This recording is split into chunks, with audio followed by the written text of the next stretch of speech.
Good morning, Mr. Chairman. Is this on? Yep. All right. Yeah, it is early. I'm looking outside. I don't know that it's yet bright. I don't think the sun's yet come up. So we're here before the sun.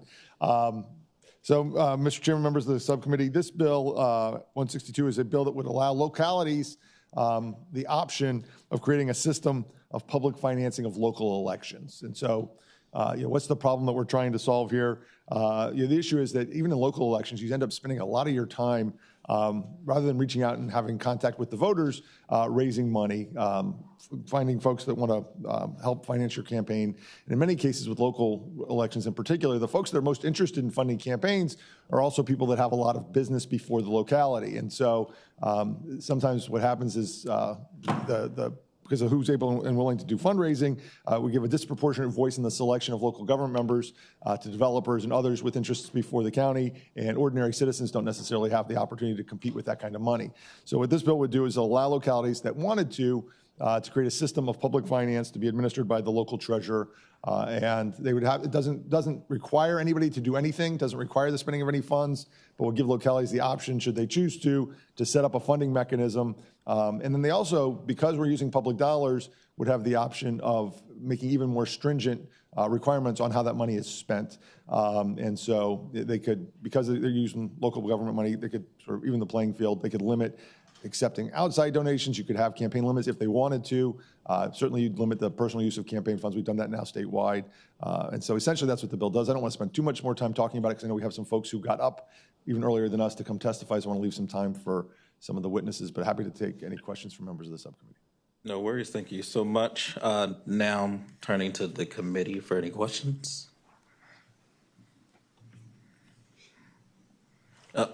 Delegate Waxman. Thank you, Mr. Chair. I'd like to ask the patron, is there a set limit that would be in this fund? Would it be equal between localities, or would each locality determine what those limits would be? So, Mr. Chairman, I'd answer the delegate that the bill does not set a maximum amount that can be raised or in the funds. It would be up to the localities to decide how they wanted to fund it and then how much. And whether they wanted to have some sort of a cap on what that would be. So it's completely enabling legislation, doesn't prescribe much, except that, again, that you have to have meet at least the requirements of the state as far as what's allowed to be spent, and could go further and be more restrictive in campaign spending. But those are the only sort of requirements in the bill. Any further questions?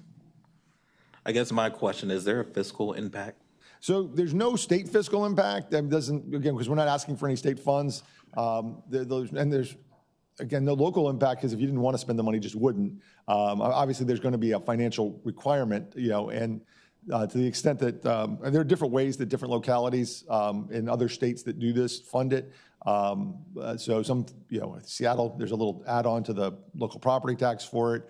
I think in Baltimore and some other places, they have a combination of taxpayer funds, but also fines and forfeiture. So those of us, that's not us, those of them that maybe are late turning in your campaign finance report and have to pay a fine.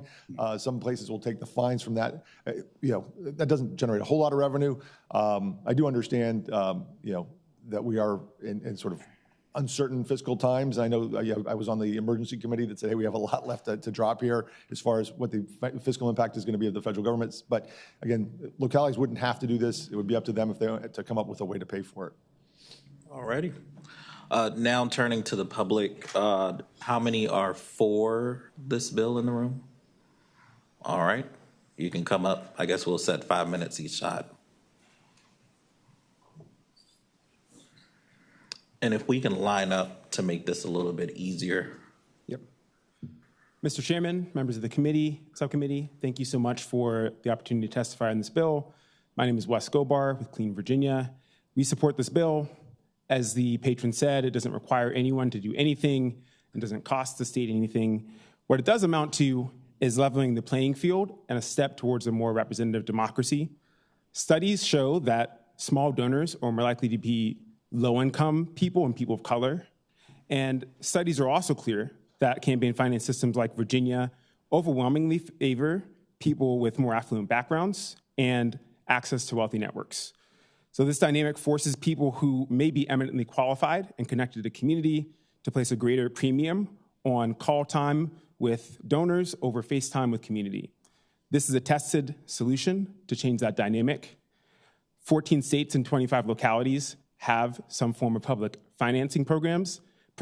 All presidential campaigns used public financing until about 2008. So I urge the committee to give this solution a shot. Thank you.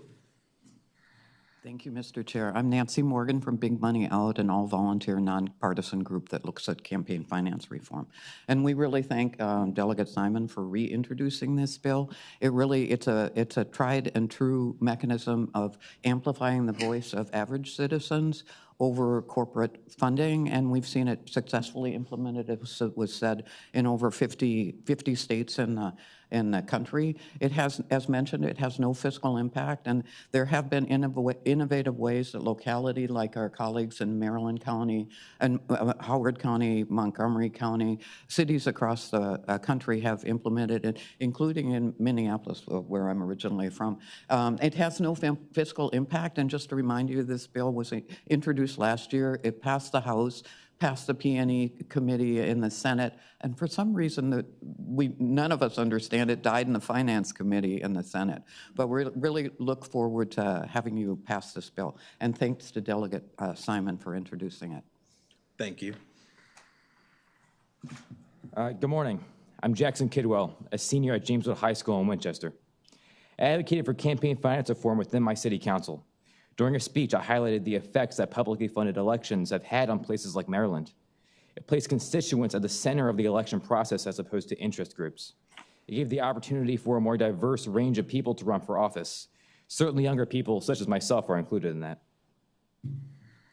But most importantly, it created an environment that allowed people from my generation to see the government as something that's reachable, something that we can look into and have a chance at changing ourselves. That's something I want to achieve in Virginia.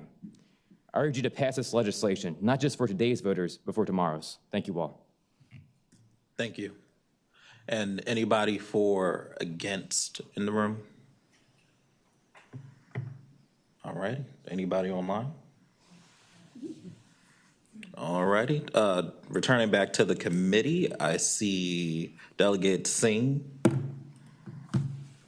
Thank you, Mr. Chair. Speaking, a question for the patron. What are some of the potential downsides of this? I mean, I'm seeing this as an opportunity for us to get money out of politics so that people can focus more on interfacing with constituents instead of call time. That was one of the things that someone mentioned.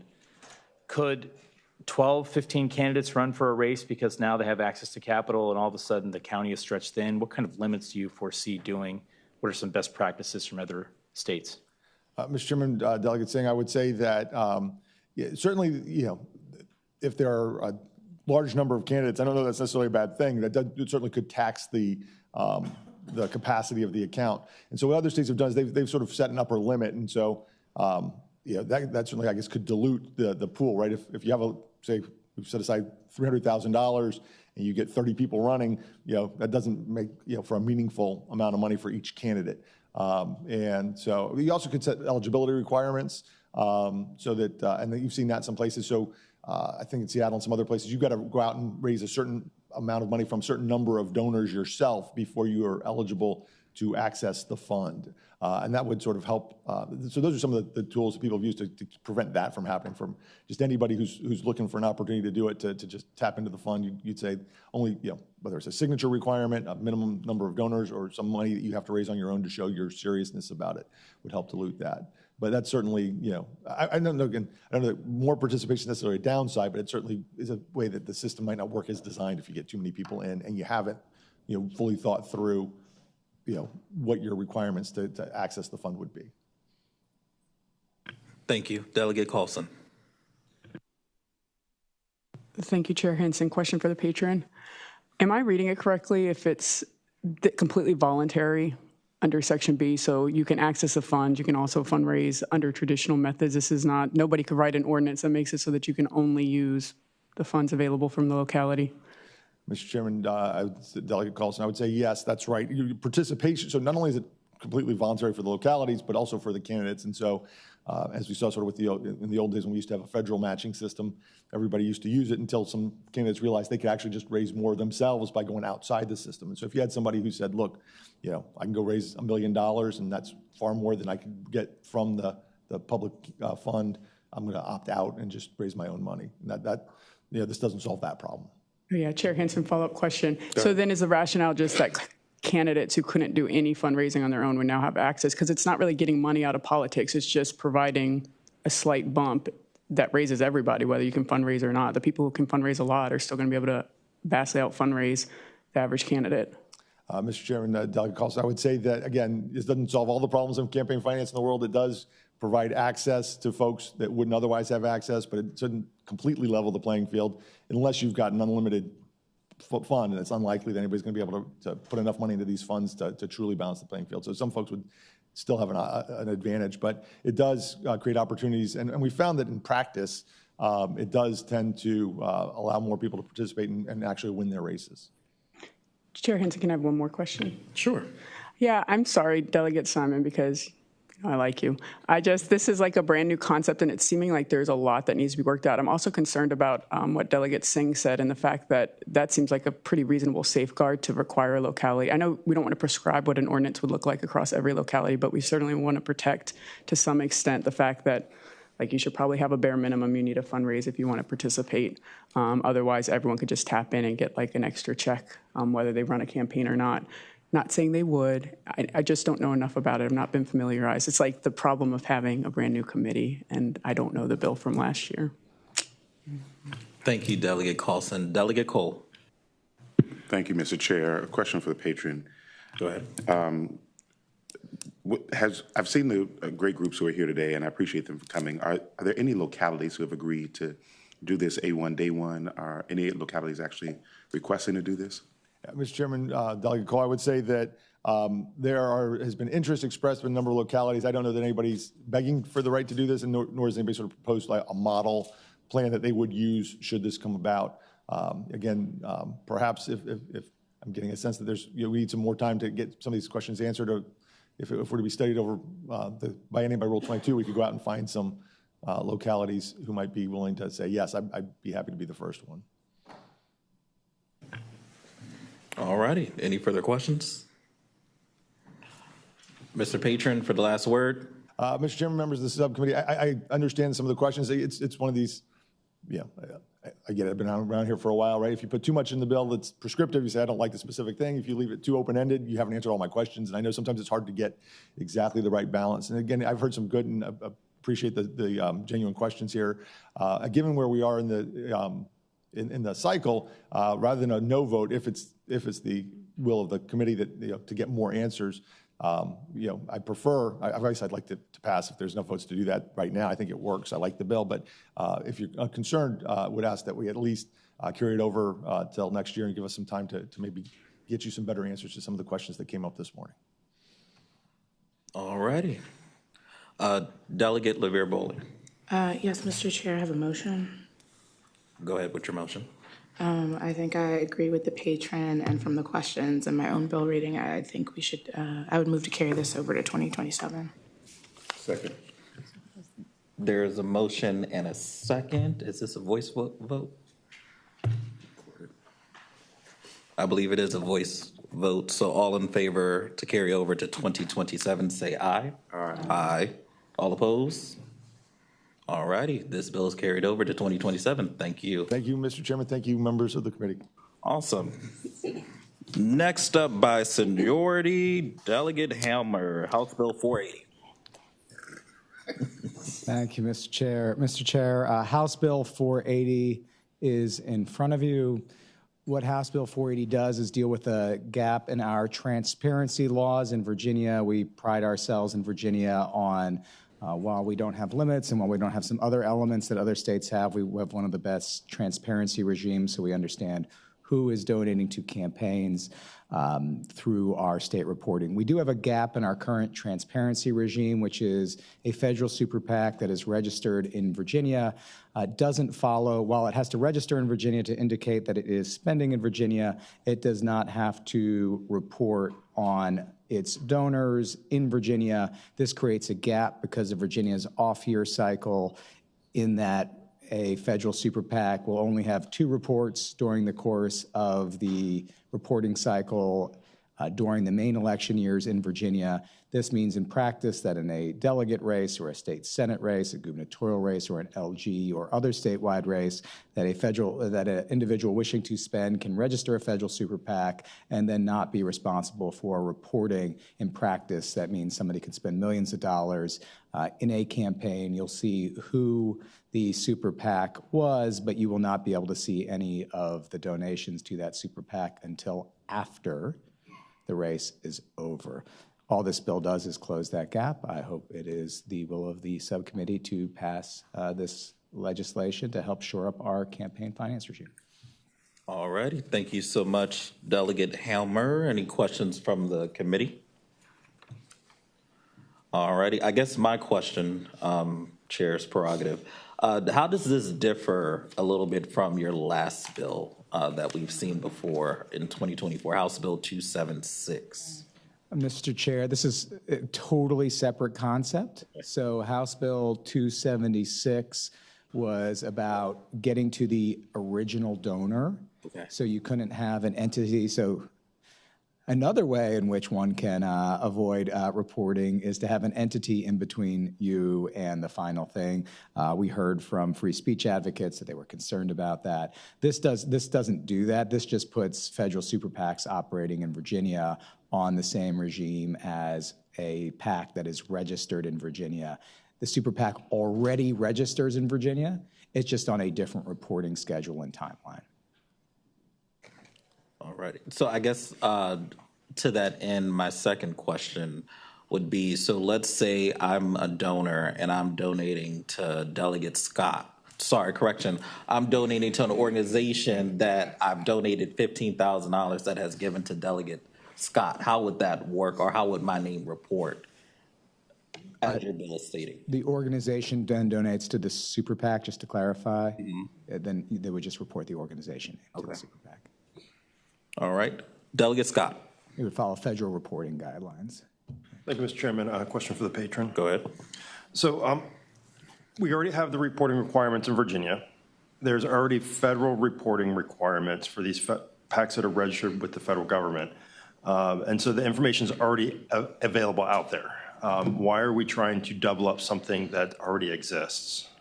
Thank you, Mr. Chair. I'd answer the delegate. We're not actually doubling up. They already have to collect the information. The issue right now is the federal reporting schedule is different than the state reporting schedule. So the state reporting schedule is designed around the timeline of our state elections. The federal reporting schedule is designed around the timeline of federal reporting elections. In practice, what that means is in your election this past year, if I chose to spend $1 million against you in a state PAC, we would provide all of the donation history prior to your election from that state PAC. But if I did it from a federal PAC, even though it was registered in the state, we would not find those donations until after the election. That means in practice that voters would not be able to evaluate the source of funds in your campaign, so that if we were to get somebody who who voters might not want to see on your report, who gave to you, we provide for that in state law, but federal law also provides for it. It just doesn't do it in the timeline for Virginia's elections. All this does is just sync the timelines. Delegate Scott. Yes, Mr. Chairman, follow-up question. Go ahead. So looking at it from my race, my perspective, I don't get donations from federal super PACs. And so my question for the patron, Mr. Chairman, is how prevalent is this that we need to create legislation to control this crazy, out of control situation of these super PACs that are dodging the system? Because from my perspective and candidates that I've talked to, those super PACs really are not involved. A lot of times they actually go through PACs that are registered with the Commonwealth of Virginia and meet those reporting requirements. Mr. Chair, I'd answer the delegate that we had several $1 million of federal super PAC spending this past cycle in Virginia. Some of it independent expenditures, some of it donations. It probably accounts, without having the exact number in front of me, between about 5 to 10% of total expenditures in the race last cycle.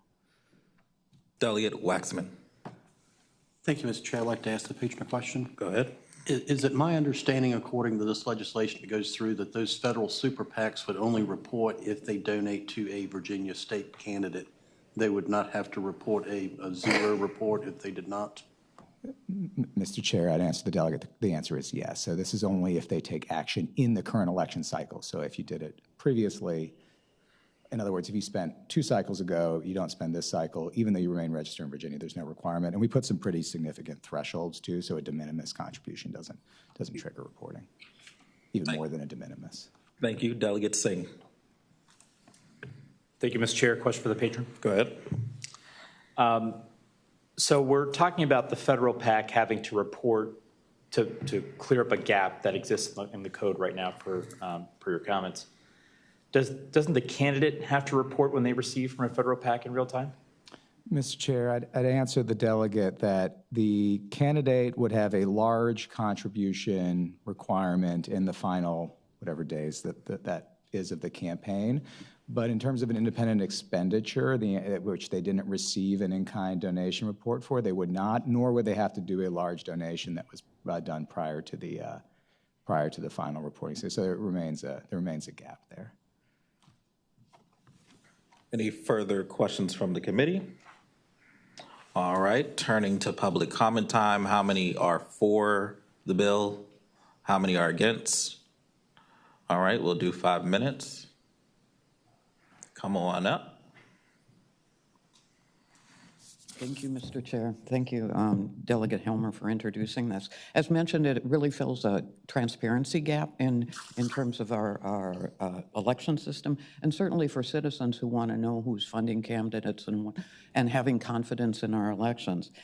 Just to practically, it brings more sunlight to our system, and in a 2020 Coalition for Integrity and Nonprofit Governance, Good Governance group, they ranked Virginia 46 out of 50 in terms of transparency and accountability to citizens. And just to let you know, in just like 5 years ago, there was a federal PAC that dumped millions of dollars for local Commonwealth attorneys races. This was blue. It doesn't matter whether it's red or blue or where it's coming from, but because of it was a federal system, it reports to the Federal Elections Commission. It does report, but a lot of times, as mentioned, this comes out after the election, so citizens don't know where that money is coming from. So I just say, in terms of this requiring meaningful transparency, it brings Virginia into the sunlight, and it shows it a clear signal that the Commonwealth values transparency and openness to our elections and our citizens.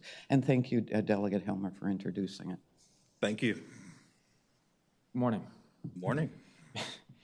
This bill forces inherent fairness and disclosure. Federal entities should be forced to disclose their contributions to the state similar to other entities in Virginia. This bill simply extends the same disclosure principles to all entities that meaningfully participate in Virginia's electoral process. It contributes to Virginia's commitment to open government. Thank you all. Thank you. Anybody against? Going once, going twice. I believe we have one person online speaking for the bill. Mr. Clerk, he did not join the meeting. Oh. Mr. Chair, excuse me. If I can have your pay, that's all that matters. All righty. All right, seeing that he did not join according to my cheat sheet, we will return back to the committee for any questions. All righty. Patron, final word. Thank you, Mr. Chair. I hope that is the will of the committee to support this good transparency bill. All righty. The committee operates by motion.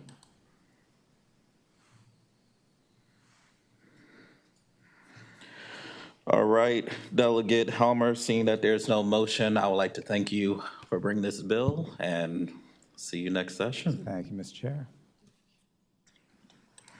All righty, the actual true senior person, one of my favorite mentors, Delegate Friesick. I'm not sure I want to be in this committee this morning. Thank you, Mr. Chairman. Thank you. What's happening? House Bill 44. House Bill 44 is the exact same bill that passed this subcommittee last year, and the House, I think, 99-0. And it's really good open government bill. And what it does is it creates, it requires that the State Board of Elections creates this comprehensive online campaign finance report or portal which provides tools for even somebody like me that has tough time just turning the TV on sometimes. And so it would be a friendly portal where you have that interface where you can manipulate the data and create your own reports and put it in Excel and things like that. So it's just really a modernizing campaign finance reform, disclosures, and it pretty much does what it says.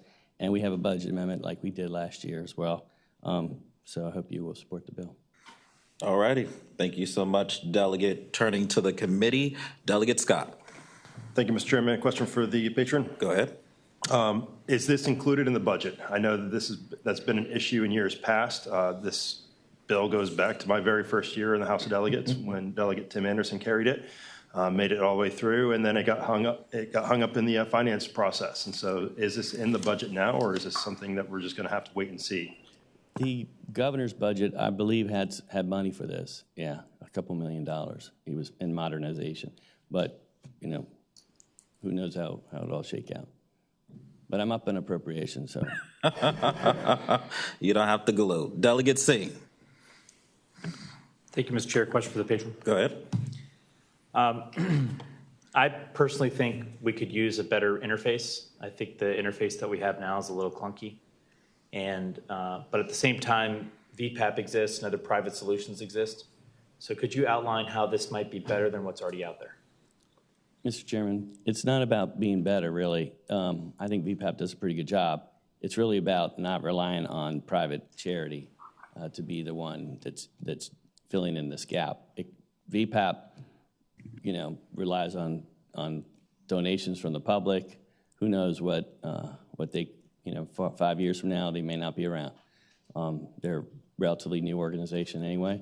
I come from the charity side in my private life, and I know how hard it is to raise money. And this doesn't mean the VPAP can't keep doing the same thing. And as you all know, VPAP's really expanded their remit, and they do a lot of interesting things. And I think this is really because of VPAP. This bill is here before you because they have set the standard, and they should take. They should be happy that this is happening, and it doesn't mean that they won't continue. But this is really a product of the work that they've put together. So I just don't think the private sector should be relied on in open government like this and modernizing our campaign finance disclosures. All righty. Thank you so much. Any other questions from the committee? All righty. Turning to public comment. Anybody for the bill? And who's against the bill? All right. My favorite two, come on up. We've lost 2 out of 3, but maybe we get this bill. Anyway, this is a very good bill. It's not an anti-VPAP bill. We all love VPAP. In fact, I'm a contributor to VPAP, but this just allows citizens like myself to go into the Department of Elections interface and access data. I mean, I'm an economist, so I like to know how much our elections are costing, and I go into VPAP or into the Department of Elections. I don't know if you've done it, but I actually had to hire my son as a software engineer because when you go, there are thousands of CSV files in 4 months increments, and he finally says, this is impossible. So actually, and all the other states have a public interface. And as mentioned, there was a question about the budget, and we looked, and there's $3 million that Yonkin had put in the budget for upgrading the interface for the Department of Elections. And I just think this is a really meaningful investment to allow citizens to know what is happening with our elections. And also, I think it probably makes it easier for you as candidates when you're running for office. There needs to be major investments in this, in the whole system, including the portal. So we do hope we get at least one bill passed today. Thank you. Thank you. Good morning. Good morning. Again. This portal would allow for anyone to easily access campaign finance data from the Department of Elections website. As a student in the Virginia education system and the founder and president of my school's Civic Engagement Club, I've seen many of my peers shy away from civic engagement in elections due to a lack of trust in government. My peers feel that the government is a separate entity hiding its influences. This easy-to-access portal would create clarity for my peers, allowing them to peek inside the campaign finance system and hopefully giving them the inspiration they need to engage in government activities. I hope each of you will support this legislation. Thank you. All righty. Thank you so much. And again, anybody against? There's no one online for comment. All righty. Returning back to the committee for any questions. All right. Delegate Krizek, you have the final word.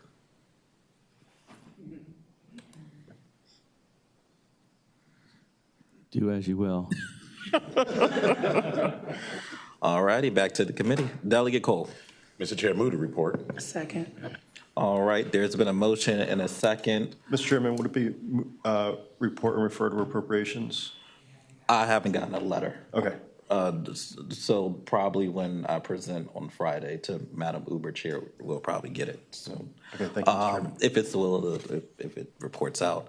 So the motion is to recommend to report. Madam Clerk, please open the roll. Members, please cast your vote. Madam Clerk, please close the roll. And that bill reports out 8-0. Thank you. Last but not least, Delegate Josh Cole, House Bill 89. Are you presenting from here?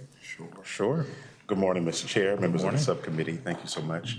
I believe I actually have a line amendment.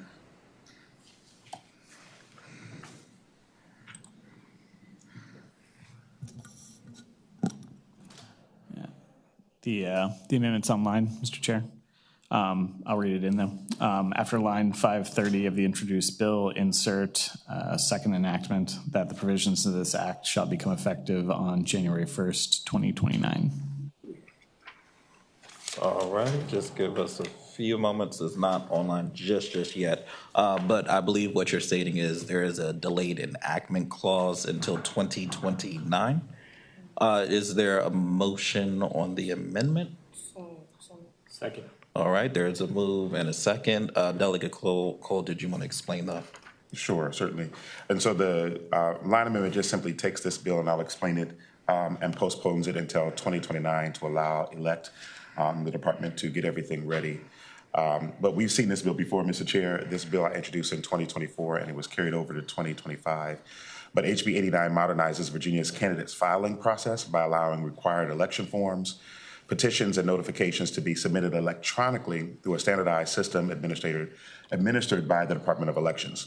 And we've done this before as well. Back during COVID in 2021, I believe, the Commonwealth successfully operated a temporary digital filing and petition system that proved, 1, effective, accessible to both petition circulators and signers, and 3, significantly streamlining the collection and review of data within ELECT.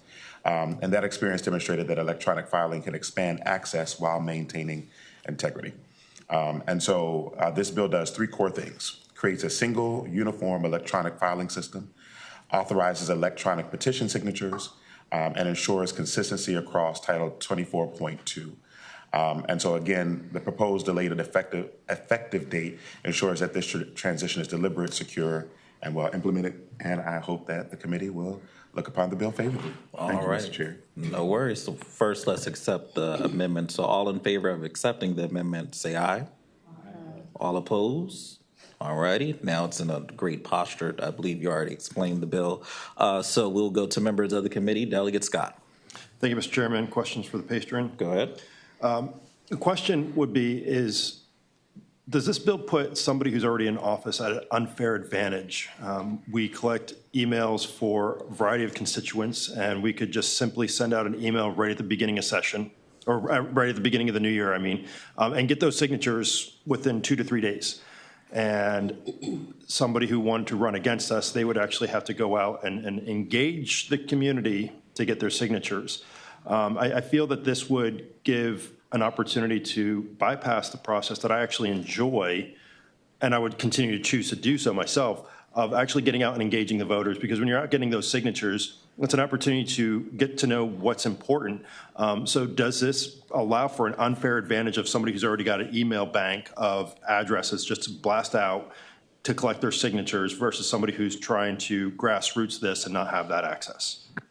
Delegate Cole. Thank you, Mr. Chair. I would simply respond to my venerable colleague, that we have seen candidates collect 250 signatures in one day, say at a coffee shop.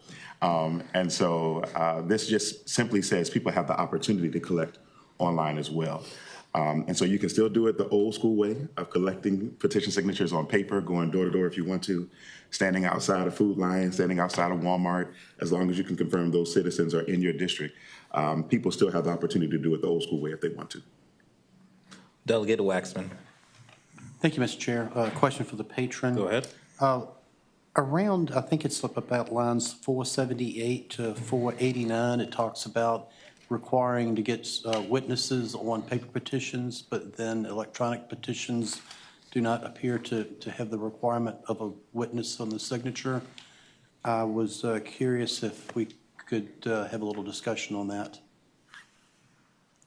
Delegate Cole. Sure. Thank you, Mr. Chair. I'm sorry, the lines again, you said 4? I think I had written down 478 to 489. 479. Each signature on the paper petition shall have been witnessed by the circulator of the petition. I believe that's where you're getting Yes, at, sir. right? And so I would say to the gentleman, and I will yield to counsel as well, but the signatures still have to be collected with the same information, the last 4 digits of the social. So the Department of Elections will still have to confirm that this is a registered voter and that the information collected is legit. Thank you. Any other questions for the patron from the committee? All right. Anybody for the bill? Anybody against the bill? All right. Coming back to the committee for any other questions. Delegate Carlson. Thank you, Chair Henson. I have a comment. Without absent the State Department speaking up and saying that this is something that the State Department of Elections, something that they want or that they have an opinion on, I would be uncomfortable voting for this bill right now. All righty. Any other questions? Delegate Singh. Thank you, Mr. Chair. Question for the patron. Go ahead. Just to clarify this point about, excuse me, who's validating the signatures. At present, when I submitted my signatures, I guess that was for a primary, but the party chair validated the signatures, and now it would go to the Department of Elections. Is that correct? Delegate Cole. Thank you, Mr. Chair. I'll yield to counsel, but I believe that this is going to the Department of Elections because it's being submitted digitally. Mr. Chair, to answer the delegate's question, under this bill, just like it is now, primary petitions would ultimately be checked by the party, but they would go through the department via this mechanism, this online mechanism first. The department does also collect paper petitions for primaries now, and then those are given to, I believe, the party chairs, at least at the delegate level. I think maybe below at the local level, it might go directly to the party chair, but yeah. Thank you. And can counsel just explain for the audience what the delayed enactment, what is a delayed enactment? Mr. Chair, the delayed enactment on this bill pursuant to the amendment would be to January 1st, 2029, and that would just mean that the provisions of this bill would not be law, so no one would be able to do the things that are in this bill until that date. So they wouldn't be able to collect electronic signatures until January 1st, 2029. All righty. Any other questions from the committee? This committee operates by motion.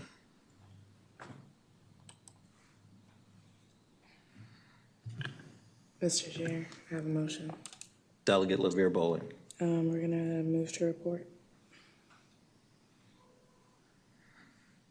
All righty. Seeing that there was not a second, I do believe that the bill fails. So I would like to thank Delegate Cole for bringing this bill, and I do believe that ends our agenda for today. I think I did a super job because Madam Uber Chair has yet to intervene. So I will see y'all next Tuesday, and the committee shall rise. Only once about that letter.